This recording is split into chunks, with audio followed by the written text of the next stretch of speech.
Hi, my name is Allison Tatnall, and I aspire to be a filmmaker and a film editor.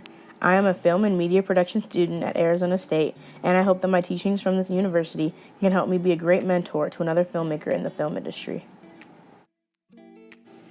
It is important to know that every filmmaker is different based on their past personal experiences that have brought them to where they are today. On set, it is crucial that you are aware of these differences and help out one another behind the scenes. It might be hard to believe, but so much teaching and learning goes on behind the camera through mentorship and trial and error. According to Cowie in Black Ants and Buddhists, she says, "I believe that teaching is more effective when the teacher is passionate about the topic." That is one characteristic that everyone has on set, that passion to create. Without it, we would never have the motivation to learn our craft and perfect it to make the films that we do. As a film student in the classroom, I still am more engaged in the lesson when the professor is visibly excited to teach what they love. The older I got, the more often I would see this method of teaching. Hidden curriculums are how students should act with others and each other inside of a classroom setting. A prime example of this theory is explained in the PowerPoint presentation created by Rodney Gemrell when he says, "Schools try to enculturate or acculturate students into society because society wants to make certain kinds of people." Even though a film set is not a classroom, these ideas still heavily apply. Day one as a filmmaker on set, you are taught how to properly manage your environment and get the most out of your space and location. Everyone wants an environment where they can thrive and work the most efficiently. The surroundings of a filmmaker can either distract them from their project or aid in the overall experience. This includes the structure of the overall environment that could affect them positively or negatively. As a future filmmaker, I want to be able to use my personal space the best that I can. As a film editor, my space is crucial and important for me to get my work done efficiently. I cannot have my space be cluttered because I cannot be physically overwhelmed while completing my projects. Having the correct technology and gear is also important for me to make sure I am putting out the best quality work to my ability.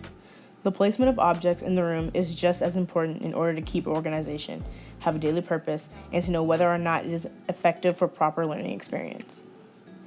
When discussing the space of a learning environment, I am also talking about the importance of the building and room locations as well. According to Tittman, certain rooms should not be placed next to each other in order to prevent distractions and possibly other accidents or mistakes from occurring. The attitude and behavior are determined to a considerable extent by the design. The design of a personal space has a psychological influence on the focused learner and their daily behaviors, whether it is positive or negative. Outside factors around me could also negatively affect my focus while editing and also create distractions. I agree with Cowie when it comes to space. Film editors need a predictable structure and routine where they can learn so they can be more independent. As important that collaboration is in the film industry, it is also important for the film editor to feel independent as well, so that they can embrace their creative freedoms as well. Less surprises and confusion in such an environment can help an editor focus on the film at hand and use their environment to actively help them rather than distract them. The achievement gap is mainly based on the locations of schools and the way that certain communities are valued more than others. Because of this, schools in better areas are more likely to be funded financially and help the students succeed.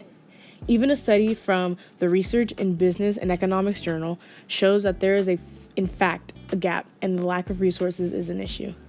The article states that they have a great confidence in their empirical results, which show unequivocally that school resources do matter. Because of this, certain schools do not get to experience certain programs based on the lack of funding for sports, technology, and the arts. Filmmaking is literally art and technology in one creative outlet. Children from an area of poverty without access to these teachings and equipment would be less likely to choose filmmaking as a future career. As I mentioned in the slide before, having the correct technology and gear is important for filmmakers to succeed and create efficiently. One way that we could help eliminate the achievement gap is by going and learning more about the different reasons for the achievement gap in every school and trying to find out how each student is at that disadvantage. Because Cowie states that most of our problems come from a lack of understanding the differences. As teachers and parents, we can model ways to learn about less familiar cultures and traditions and foster a sense of connection in children and ourselves. Overall, the idea of the achievement gap is based on the separation of different cultures and the lack of opportunities given to them.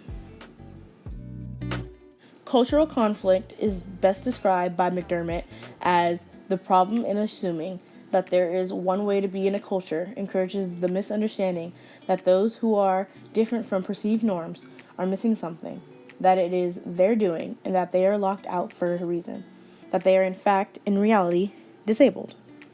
In other words, a cultural conflict is a lack of understanding of another person's culture or that culture's past and not seeing each other as equals because of it. As a future filmmaker, I especially want to remain aware of cultural conflicts that I may encounter with other filmmakers. In the film industry, there are a lot of fellow filmmakers that want to tell a specific story and use cultural conflicts of their own experiences or from someone else to make a statement or start a discussion. Indigenous Studies educator Kaumia does an excellent job breaking down the steps that everyone needs to take to remain culturally aware. It is to work collaboratively with allies, listen closely to their wisdom as well as their concerns, interrogate unearned power and privilege, including one's own, and use this privilege to confront oppression and stand behind each other so that their voices can be heard. Remaining culturally aware will allow me to respect and acknowledge the diverse people that I surround myself with, without ever overlooking them as a filmmaker. Pop culture has always had a wide influence on children over the years, and that's why teachers have started to incorporate that into their everyday lessons. Combining education with the media often suggests teachers using newspaper, radio, TV, comics, and cartoons in the classroom. When it comes to pop culture in the film industry, some films are pop culture, and incorporating of this in the classroom allows students to visualize the different mediums and sources there are to learn information. Pop culture and rituals help keep the film industry to the high standards that it is at today. Rituals are important when it comes to establishing a school environment, as well as when it comes to filmmaking. Filmmaking is one of those careers where executive function involves managing one's thoughts to engage in goal-directed behavior and self-control. Rituals allow filmmakers to have familiarity with the culture and environment around them. In the film industry, there are rituals that help the actors learn their lines, that help the lighting crew know when to turn the lights on, and even for the director to alert the crew of when the camera is rolling. These rituals in the film industry are important and needed in order for everyone on set to work collaboratively and creatively.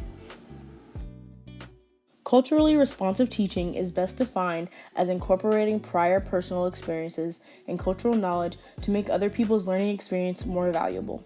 The 5 characteristics, according to Gay, that break this down are developing a knowledge base about cultural diversity, including ethnic and cultural diversity content into the curriculum, demonstrating caring and building learning communities, communicating with ethnically diverse students, and responding to ethnic diversity in the delivery of instruction. In filmmaking, there is a lot of rejection. So during the teaching and growing process, everyone is encouraged to use constructive criticism in order to help the other person's ideas while also connecting with them in a way that isn't 100% negative. Magritte says that knowing differences such as bigger themes, social justice, uplift, history, conflict resolution, etc., that are the real attraction allows for filmmakers to create films with various diverse individuals and have a film that is popular internationally.